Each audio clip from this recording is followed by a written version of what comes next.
Hello student, स्वागत है revision class में। तो कैसे आप लोग स्वस्थ और मस्त होंगे और आपकी प्रिपरेशन अच्छे से चल रही होगी। देखिए, हम चैप्टर फर्स्ट जो आपका है केमिस्ट्री का विलियन को कंटिन्यू कर रहे थे। इसमें हमने 3 लेक्चर कंप्लीट कर लिया है। ये आपका है लेक्चर नंबर 4। इसमें हम देखने वाले हैं क्या, विलियन का अणुसंख्य गुणधर्म। ये बहुत ही महत्वपूर्ण गुण होता है किसका, विलियन का अणुसंख्य गुणधर्म। और याद रखिए कि बोर्ड एग्जाम में इस पे क्वेश्चन बनते ही बनते हैं। विलियन चैप्टर से क्वेश्चन बन रहे हैं तो इससे क्वेश्चन जाहिर सी बात ही बनेंगे। अब यहाँ पर जो आपको अणुसंख्य गुणधर्म में क्या क्या चीज आती है, अणुसंख्य गुणधर्म टोटल 4 प्रकार के गुणधर्म होते हैं जिसे हम पढ़ते हैं विलयन के लिए। तो उसमें आपके 4 कौन कौन से गुणधर्म हैं उनको हम पढ़ने वाले हैं। और साथ उन चारों में से एक आपका गुणधर्म है वास्तव में अपेक्षिक अवनमन, जो कि यहाँ पर लिखा है मेन हेडिंग के रूप में, क्योंकि आज की क्लास में हम इसी को अच्छे से डिटेल करने वाले हैं कि क्या होता है वास्तव में अपेक्षिक। तो काफी अति महत्वपूर्ण टॉपिक आपका स्टार्ट हो रहा है आपका ये विलियन चैप्टर का। तो काफी ज्यादा इंपॉर्टेंट है, तो क्लास को पूरा देखना है आपको। हर एक टॉपिक को अच्छे से समझना है, ठीक है। ये आपके लिए बोर्ड एग्जाम के लिए काफी ज्यादा महत्वपूर्ण है। और ये आपका बोर्ड 2025 के लिए बात है, ठीक है। अगर 2025 आप 26 से तैयारी कर रहे हो तो भी आपके लिए काफी ज्यादा इंपॉर्टेंट होने वाला है। चलिए स्टार्ट करते हैं आज की क्लास को बिना टाइम वेस्ट किए। सबसे पहले देखिए आपके सामने यहाँ पर क्या आ रहा है कि विलयनों के अणुसंग गुणधर्म। सबसे पहले देखिए जो टॉपिक है उसी पर हम बात करते हैं कि विलयनों के अणुसंग गुणधर्म होते क्या हैं। अब ऐसे जैसे नाम से समझ आ रहा है आपको, देखो नाम इस चीज को देखो, नाम में ही पर पूरा लिखा है। तो विलयनों के अणुसंग, अणु अलग है संख्या अलग, गुणधर्म यानी विलयन के ऐसे गुणधर्म जिसमें उनमें अणुओं पर बात हो, यानी ऐसे गुण जो अणुओं पर निर्भर करते हो, या विलयन के वह गुण जो सिर्फ विलयन में उपस्थित जो अणु है उन पर निर्भर करते हैं, तो उन्हें बोलते हैं विलयन का अणुसंग गुण। एकदम सिंपल सी बात यहाँ पे लिखी है, क्या लिखी है कि विलयन के वे गुणधर्म जो विलयन में उपस्थित कुल कणों की संख्या, कुल कणों की संख्या मतलब विलयन के कुल कणों से विलय विलय दोनों कणों की संख्या तथा विलय के कणों की संख्या के अनुपात पर निर्भर करता है अणुसंग गुणधर्म। सिंपल सी बात है कि विलय के कणों की संख्या और विलय में उपस्थित कुल कणों की संख्या के अनुपात से जो प्राप्त होता है, उसी को जो संख्या इस पर निर्भर करती है उसको क्या बोलते हैं, अणुसंग। तो विलयन का एक अणुसंग गुणधर्म काफी इंपॉर्टेंट चीज है। अब देखिए, याद रखिए यहाँ अणु के आकार प्रकृति पर निर्भर नहीं करता, ठीक है। ये जो आपका यहाँ पर अणुसंग गुणधर्म है, ये ये अणुसंग गुणधर्म, यह अणु के जो आपका होता है अणु के आकार या प्रकृति, आकार या प्रकृति पर बिल्कुल भी निर्भर नहीं करता। यह सिर्फ उसकी संख्या पर निर्भर करता है। क्या करता है, उसकी संख्या पर निर्भर करता है। अब ये देखिए टोटल 4 प्रकार के होते हैं। कितने प्रकार होते हैं, 4 प्रकार के आपके अणुसंग गुणधर्म होते हैं। अब ये 4 प्रकार कौन कौन से, तो बिल्कुल आप आसानी से एकदम अच्छे तरीके से देखिए इन चारों को। ये रहे आपके 4। क्या आपको दिख रहे हैं, बिल्कुल सर दिख रहे हैं। तो विलयन के अणुसंग गुणधर्म निम्न। अब इसके अणुसंग 4 ठो और निम्नलिखित है। पहला क्या है, पहला देखिए आपका है वाष्प दाब में आपेक्षिक अवनमन। वाष्प दाब में आपेक्षिक अवनमन है relative lowering of vapour pressure. आपको वाष्प दाब में आपेक्षिक अवनमन पहला आपका क्या है, अणुसंग गुण। इसी को आज की क्लास में पूरा डिटेल करने वाले हैं कि क्या होता है, किस तरीके से उत्पन्न होता है, कैसे सॉल्व होता है, इसके बारे में क्या चीजें आती है, सभी चीज को देखना। दूसरा आपका है क्वथनांक मुंडन, जिसे हम नेक्स्ट लेक्चर में देखने वाले हैं, ठीक है। क्वथनांक मुंडन क्या होता है, हिमांक अवनमन क्या होता है, ये दोनों हम नेक्स्ट लेक्चर में देखने वाले हैं। और फिर लास्ट लेक्चर आपका होगा देखने वाले हैं पराशर का। तो इस तरीके से आपका लेक्चर बाय लेक्चर हर एक टॉपिक अच्छे से पढ़ाया जा रहा है। अगर आप चैनल पर नए हैं तो चैनल को सब्सक्राइब कर लीजिए। और साथ ही अगर आप पीछे के लेक्चर अटेंड नहीं किए हो तो डिस्क्रिप्शन में आपको लिंक मिल जाएगा, प्लेलिस्ट मिल जाएगी पूरा, आप जाके वहां से हर एक टॉपिक को अच्छे से क्लियर कर लीजिए। समझ आए। तो देखिए 4 आपके क्या है, 4 प्रकार के अणुसंग गुणधर्म है। इसमें सबसे पहला जो आपका है वाष्प दाब में अपेक्षिक अवनमन, इसी को हम डिटेल करने वाले हैं। तो चलिए सबसे पहले इसी पर एकदम आंख बंद करके चलते हैं भाई, क्या होता है वाष्प दाब में अपेक्षिक अवनमन। अब बात को समझिए, वाष्प दाब में अपेक्षिक अवनमन को समझने के लिए आपको कुछ बेसिक पॉइंट समझना होगा। क्या आपको याद है, पीछे अगर आपने लेक्चर अटेंड किया होगा तो आपको याद होगा क्या, वाष्प दाब, हमने आपको वाष्प दाब बहुत ही डिटेल में पढ़ाया था। वाष्प दाब बहुत डिटेल पढ़ाया था, लेकिन सर अब हमको तो याद ही नहीं है, अब हम क्या करें। तो हमको पता है, कोई बात नहीं, आपको रिकॉल करने की जरूरत है। चलिए, तो सभी बच्चों को हम यहाँ एक बार करा देंगे, एक बार रिकॉल, ठीक है। अब रिकॉल में आप क्या करोगे, तो बिल्कुल आपको एकदम अच्छे से रिकॉल कराया जाएगा, बिल्कुल टेंशन नहीं लेना है, ठीक है। ये सर, ये क्या ले लिया आपने, ये देखो भाई आपके लिए ही है। अब थोड़ा सी इस बात को समझो, इसलिए आपके लिए यहाँ पे लिया गया है, ठीक है। ये आपका प्रॉपर है नहीं, चलिए हम एक ड्रा ही कर लेते हैं, ठीक है।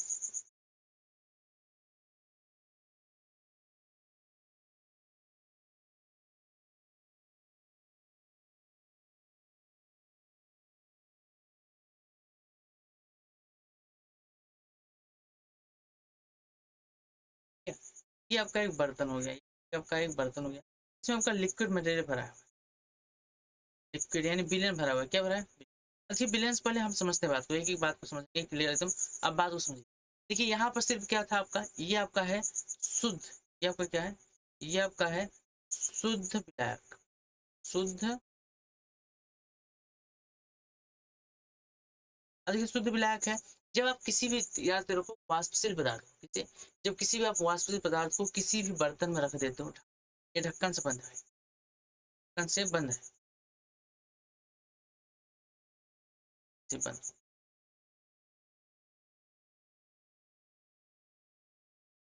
से बंद, ये ढक्कन से बंद है। तो इसमें होता क्या है, देखो इसमें होता ये है कि यहाँ से जो वाष्पशील कण होते हैं ये वाष्प के रूप में जाते हैं, यहाँ से टकराते हैं इससे, फिर से टकरा कर नीचे आते हैं, फिर से ऐसे ऊपर जाते हैं नीचे आते हैं, इस तरीके से करते करते ये पूरा भर जाता है, किससे, वाष्प से।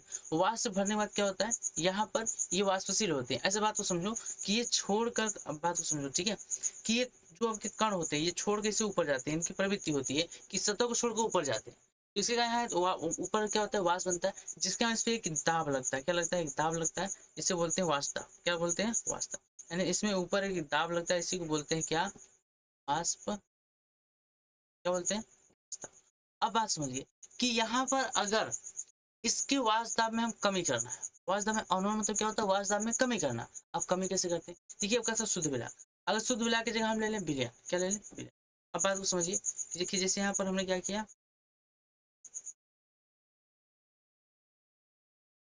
जब का एक बर्तन ले लिए, ठीक है। अब ये बर्तन लेने के बाद यहाँ पे क्या कर रहे हैं, ठीक है, ये बर्तन लिया, अब इस बर्तन हमने क्या किया, विलय विलायक दोनों ले लिया, ठीक है। फिर क्या करना है यहाँ पर, तो इसमें हम क्या करते हैं कि लिक्विड ले लेते हैं, ऐसे करके ये लिक्विड ले लिया। अब इसमें क्या करते हैं, अब क्या करते हैं, एक विलेय पदार्थ मिला देते हैं, कोई भी, आप चीनी मिला दो, ग्लूकोज मिला दो, सपोज करो। तो यहाँ पर हमने क्या किया, कुछ विलेय पदार्थ मिला दिए, ठीक है। इसमें जब विलेय पदार्थ हम डालेंगे तो विलेय पदार्थ आकर इसमें क्या होंगे, घुलेंगे, बिल्कुल घुलेंगे सर। और घुलेंगे तो विलेय के जो अणु होंगे, कुछ अणु आके सतह पर भी आएंगे, बिल्कुल सतह पर आएंगे नहीं, ये बताओ, कुछ ना कुछ अणु क्या आएंगे, सतह पर आएंगे। जब कुछ ना कुछ अणु सतह पर आएंगे तो सतह पर आने के बाद क्या करते हैं, यहाँ से इसके कुछ क्षेत्रफल को क्या करते हैं, घेर लेते हैं, घेर लेते हैं, कुछ स्थान ग्रहण कर लेते हैं। जब कुछ क्षेत्रफल को घेर लेते हैं, कुछ स्थान ग्रहण कर लेते हैं, तो अब बात समझो आप लोग कि यहाँ से जो आपका वाष्पशील था, तो यहाँ पर दो चीजें होती, शुद्ध विलायक आपका थी ये वाष्पशील, बात समझ लो फिर आपको क्लियर कर दें। ये आपका था वाष्पशील, ये आपका कैसा था, वाष्पशील। उसके बाद इसमें हमने एक विलेय मिला, इसमें क्या मिला, इसमें दो चीजें, ये ब्लू वाले जो है ये आपके हैं वाष्पशील, वाष्पशील, वाष्पशील विलायक, क्या है, वाष्पशील विलायक है। और वहीं पर आपका जो ग्रीन वाला है, ये ग्रीन वाला है आपका अवाष्पशील, अवाष्पशील, अवाष्पशील, यहाँ पर ये आपका है अवाष्पशील, ठीक है।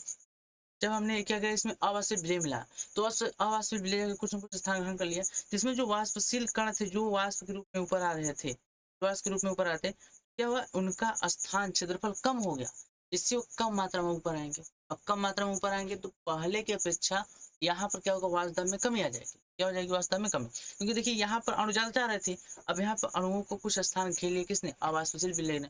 जब अवाष्पशील विलेय ने घेर लिया तो वहां से कम अणु जा रहे हैं ऊपर, तो उनमें दाब जो बन रहा है वो कम बन रहा है।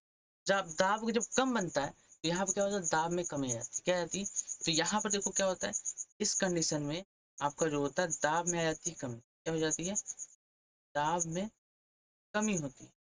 और इस कमी को ही बोलते हैं अवनमन, क्या बोलते हैं, यानी अब किस में अवनमन हुआ, दाब में, इसी बोलते हैं किस, कौन सा दाब, वाष्प दाब, इसीलिए इसको कहा जाता है वाष्प दाब में, क्या बोलते हैं, वाष्प दाब में, यही होता है वाष्प दाब में अवनमन। अब परिभाषा पढ़ लो इसको, कि जो चीज हमने आपको समझा उसका परिभाषा पढ़ लो, एक एक पॉइंट आपको क्लियर हो जाएगा कि क्या चीज है इसमें।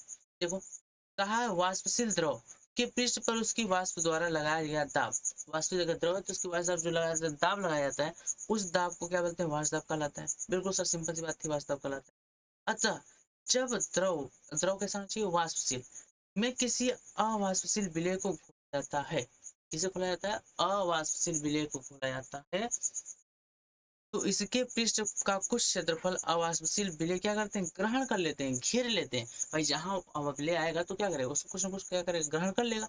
अब जब ग्रहण कर लिया, उसे घेर लिया, तो क्या हुआ, तो इसके कारण अणुओं के पृष्ठ को छोड़कर जाने की जो प्रवृत्ति होती है वो कम हो जाती है। मतलब यहाँ पे जो अणु इसको छोड़ के जा रहे थे इनकी प्रवृत्ति क्या होती है, कम हो जाती है, कम से कम जा पाते हैं, तो प्रवृत्ति कम हो जाती है, जिसके कारण इस पर लगने वाले वाष्प दाब अर्थात वाष्प दाब कम हो जाता है। यानी वाष्प दाब में क्या है, कमी आ जाती है, कमी आती है, वाष्प दाब क्या होता है, कम हो जाता है, जिससे वाष्प दाब में अवनमन होता है। इसी को कहा जाता है वाष्प दाब में अवनमन। ठीक, वाष्प दाब में अवनमन को शुद्ध विलायक, अब देखो ये आपका जो यहाँ से काफी ज्यादा इंपॉर्टेंट लाइन है, यहाँ से बात उसमें, वाष्प दाब में अवनमन वह शुद्ध विलायक की वाष्प दाब के अनुपात को वाष्प दाब का अपेक्षिक अवनमन है। अब अपेक्षिक अवनमन क्या होता है, इस बात को हम क्लियरली समझते हैं। ठीक, अब बात इधर समझो। देखिए जब ये शुद्ध विलायक था, वास्तविक शुद्ध विलायक था, तो यहाँ जो वाष्प दाब था इसको हम ले देते हैं पी नॉट से। किसे ले देते हैं, P0 से। अब देखिए यहाँ पर जब आपका विलयन हो गया, तो विलयन का इसका भी कुछ ना कुछ क्या आएगा, वाष्प दाब आएगा। इसका जो वाष्प दाब आएगा, इसका जो वाष्प दाब आने वाला है, पर इसका जो वाष्प दाब है, वाष्प दाब, इसको हम ले देते हैं पी से। पी मतलब विलयन का वाष्प दाब और पी नॉट मतलब शुद्ध अवस्था में विलायक का वाष्प दाब। तो अब ये आप बताओ कौन सा वाष्प दाब ज्यादा होगा, शुद्ध अवस्था में या फिर आपका विलयन में?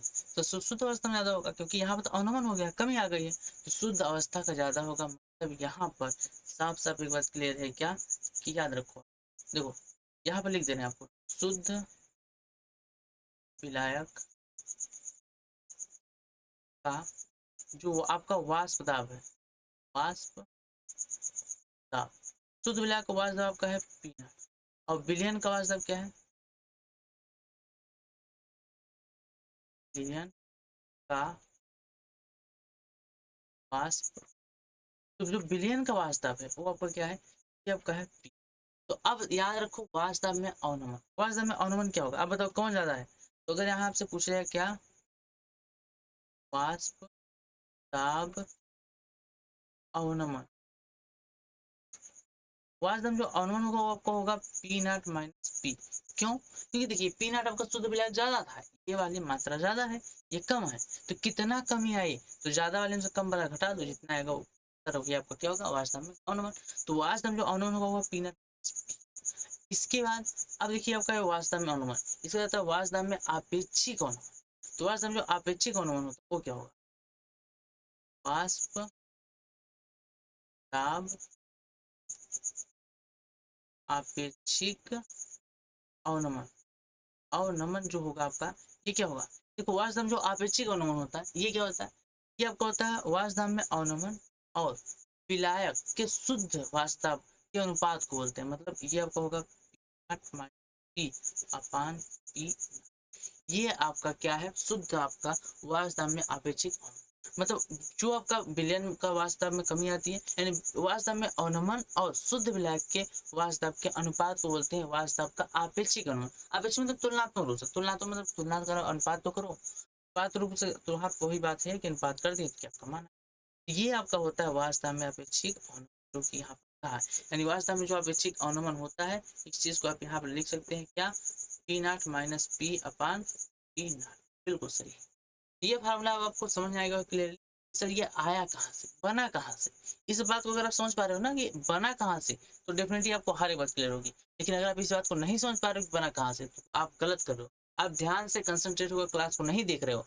इसमें तो आप कहीं बस क्लास सामने चल रहा है, लेकिन आप कहीं इधर देख रहे हो, कभी देख रहे हो, कभी क्लास के पीछे जो किताब रखी उस पर देख रहे हो, तो हालांकि आप जो कंसंट्रेशन हो बिल्कुल भी नहीं। अगर आपको समझ में आया तो बहुत अच्छी बात है, आप पूरा कंसंट्रेशन के साथ क्लास को अटेंड किए हो, ठीक है, तो आपको हर बात क्लियर हो गई। अब इसके आगे हम बढ़ते हैं, कुछ और चीजें बेसिक समझते हैं। इसका क्वेश्चन उन्नयन से पहले और कुछ चीजें समझते हैं। देखिए यहाँ पर ये तो आपका आ गया वास्तव में अपेक्षिक अनुमान, ये तो हमने ये जाना कि वास्तव में अपेक्षिक अनुमान होता क्या है। अब इसका संबंध क्या होता है, इस चीज को हम समझते हैं। संबंध के लिए देखिए यहाँ पर हम देखते हैं राउल्ट का नियम, क्या देखते हैं राउल्ट का, तो क्या राउल्ट का नियम याद है, राउल्ट के अनुसार,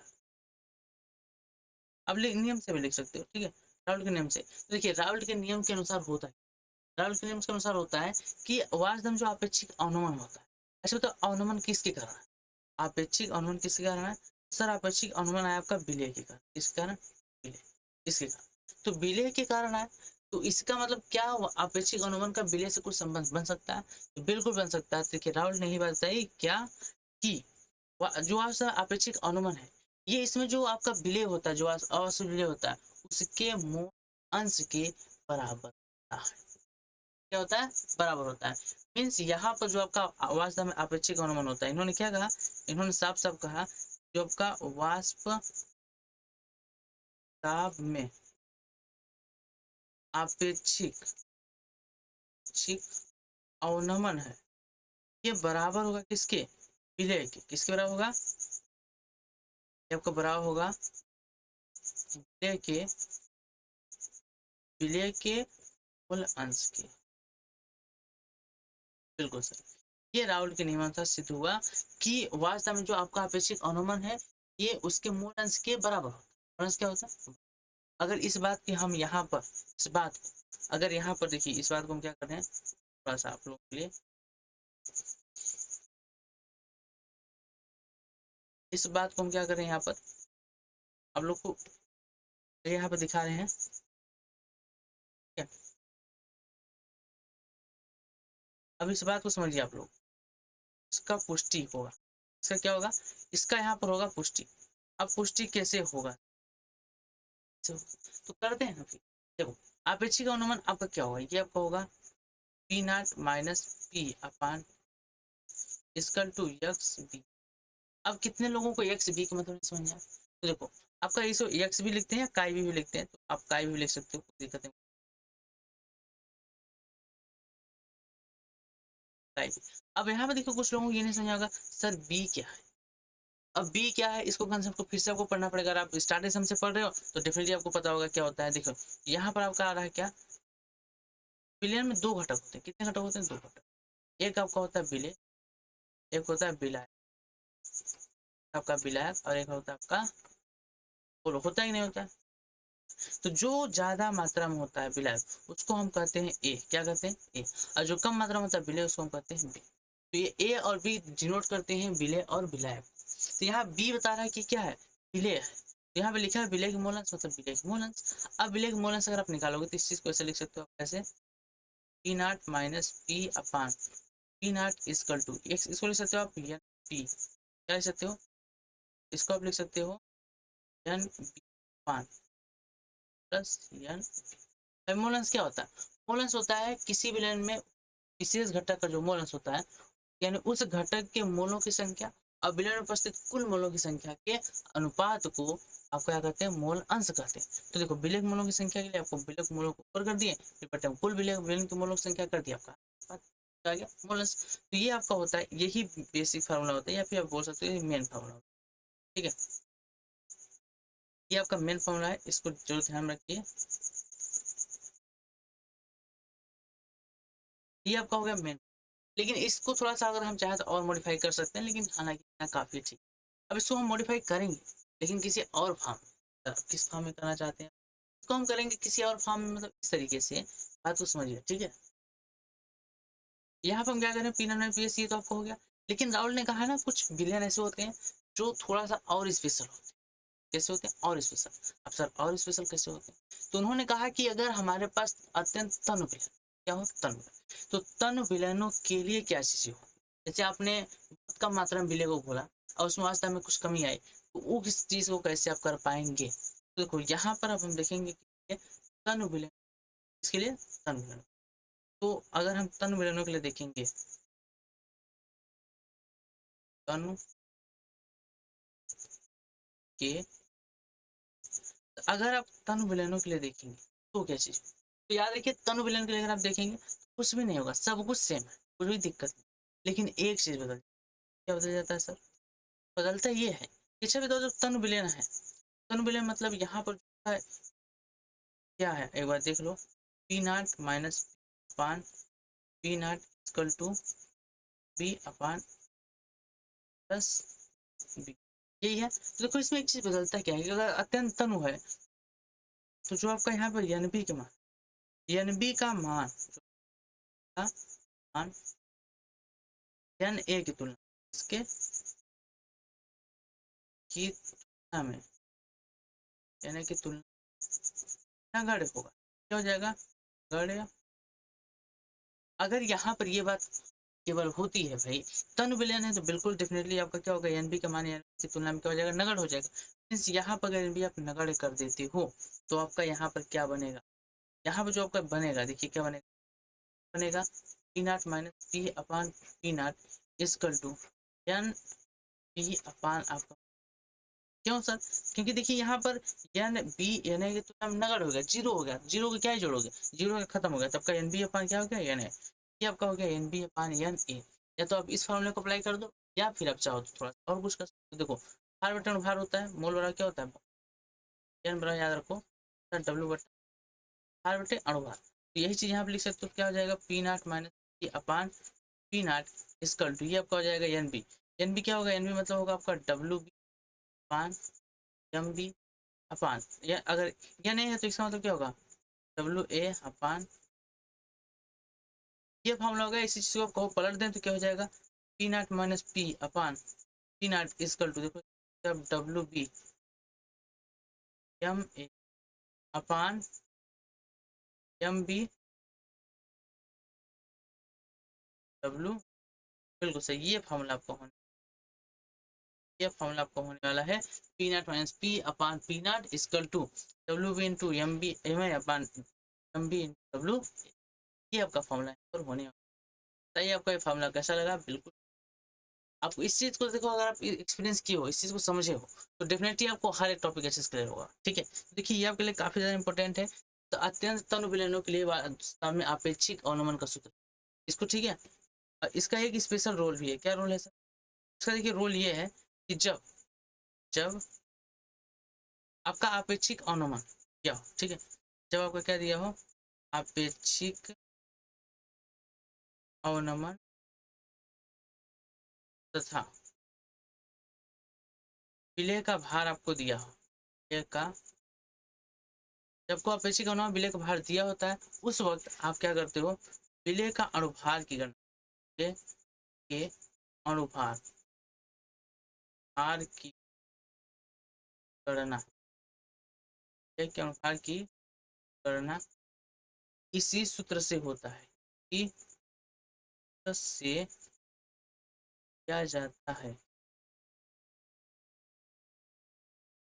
तो जब भी ऐसा चीज होती है तो वहां पर इसी सूत्र से आपका विलय के अणुभार की गणना की जाती है। अब आप बताओ क्या चीजें क्लियर हो रही हैं, ठीक है। तो ये चीजें यहाँ होती है, जब अपेक्षिक अवनमन क्या होता है, विलय का भार आपको पता हो तो उसके अनुभार की गणना इसी सूत्र से करते हैं, तो इसलिए काफी ज्यादा इंपॉर्टेंट है। कभी कभी सूत्र मतलब 2 नंबर में क्वेश्चन आया इस पर, अपेक्षिक अनुमान दे दिया है और विलय का आपको भार दे दिया और कहा है कि इसका अनुभार ज्ञात करो। तो काफी सरल होता है, बस आपको फॉर्मूला बेस सवाल आता है, बिल्कुल आप फॉर्मूले में वैल्यू रख देंगे, आंसर आ जाए। तो ये कैसा लगा आपको सवाल, इस डेरिवेशन के साथ साथ आपका जो फार्मूला यहाँ पर निकल के आया, ये फार्मूला काफी ज्यादा इंपॉर्टेंट है, इसको आप नोट करके रखिए। ठीक है, तो आज देखिए हमने किस टॉपिक को डिस्कस किया, आज हमने डिस्कस किया है बहुत ही बेहतरीन टॉपिक, इसका नाम है वास्तव में अपेक्षिक। तो वास्तव में अपेक्षिक गुण हमने पूरा क्लियर कर दिया, हर एक टॉपिक अच्छे से समझ लिया कि वास्तव में अपेक्षिक गुण होता क्या है। अब ये आया कहाँ से, इस चीज को हमने समझा, फिर इसको लिखा कैसे जाता है, इसको हमने इस पेज पर समझा। लिखने के बाद जब हम ये समझ गए कि वास्तव में अपेक्षिक गुण होता क्या, फिर हमने राउल्ट के नियम से इसके लिए एक सूत्र प्राप्त किया जो कि आपका ये रहा, और इसके बाद तनु विलयनों के लिए भी एक सूत्र निकाल दिया जो कि आपका ये रहा। और ये किस लिए निकाला है, क्योंकि अगर आपको वास्तव में अपेक्षिक अवनमन और विलय का भार पता हो तो आप उससे अणुभार की गणना कर सकते हो, उसलिए ये फार्मूला। ठीक, तो ये फार्मूला काफी ज्यादा आपके लिए इंपॉर्टेंट है। आज का क्लास यहीं पर रखते हैं, इतना क्लास आपके लिए काफी है। ठीक है, नेक्स्ट लेक्चर में हम देखने वाले हैं क्या, देखिए नेक्स्ट लेक्चर आपको हम दिखा दें, हम देखने वाले क्वथनांक में उन्नयन और हिमांक में अनुमान, ये दोनों टॉपिक को करने वाले हैं। तो अगर आपके पास बुक है तो जरूर एक बार इसको पढ़ के बैठिएगा, ताकि नेक्स्ट क्लास में आपको जितनी पढ़ना है हर एक टॉपिक अच्छे से क्लियर हो जाए। देखो आपके अंदर ना किसी क्लास में बैठने से पहले, किसी क्लास में बैठने से पहले आप एक बात को ध्यान दो कि अगर आप किसी क्लास में बैठ रहे हो ना, तो अगर उस चीज को आपने एक बार पहले से पढ़ा रहा, जानते हो आपके अंदर क्या होती है, एक जिज्ञासा होती है, एक क्वेरी होती है कि उसमें कुछ ऐसे शब्द मिलेंगे आपको जिन शब्दों का मतलब आपको बिल्कुल भी पता नहीं होगा, लेकिन अब आपका मन करता है कि सर इसका मतलब क्या, हम इससे आज को जान जाए। तो जब आप क्लास में पढ़ के बैठोगे ना, तो आपके अंदर एक अलग से इंटरेस्ट होगा, एक अलग चीज होगी, आप खुद से आपके अंदर एक शब्द आएगा कि सर हम इस चीज को जानना चाहते हैं। आपके अंदर जो जज्बा होगा, जो जोश होगा पढ़ने का ना, वो आपको इतना ज़्यादा मोटिवेट कर देगा कि हम उस चीज़ को बताएंगे तो आप इतना इतना तेज कैच करोगे ना कि आप कम से कम समय में पूरा चीज़ क्लियर कर ले जाओगे। इसीलिए कहते हैं किसी क्लास को पढ़ने से पहले अगर आप उस चीज़ को एक बार पहले से पढ़ के बैठे हो तो डेफिनेटली आपको 100 जितना पढ़ाया जाएगा उसका 80% आप में जाएगा। और अगर आप इस क्लास को बिना पढ़े बैठ रहे हो और उसको कर रहे हो तो उसका आपको मात्र 60 से 70% जाता है। ठीक, उससे ज़्यादा नहीं जाता। उसको फिर आप जब रिवीजन करते हो, उसको फिर लगाते हो, फिर से करते हो, तब जाके वो आपका 70% से 80%, 90% या 100% होता है। ठीक, तो अगर आप पहले से बैठ रहोगे तो ये सही तरीका होता है पढ़ने का। तो अगर आपको अभी तक नहीं पता था, आप ये गलतियाँ कर रहे थे, तब इन गलतियों को सुधारिए। क्लास में बैठने से पहले उस चीज़ को पढ़ कर आइए ताकि आपको हर एक टॉपिक अच्छे से क्लियर हो। हालाँकि अब आपको हम बता देते हैं, नेक्स्ट लेक्चर में जितनी बार हम आएँगे तो आपको बता ही देंगे कि हाँ, इसके बाद कौन-सा लेक्चर होने वाला है, कौन सा टॉपिक होने वाला है। अब उस चीज़ को पढ़ कर आइए।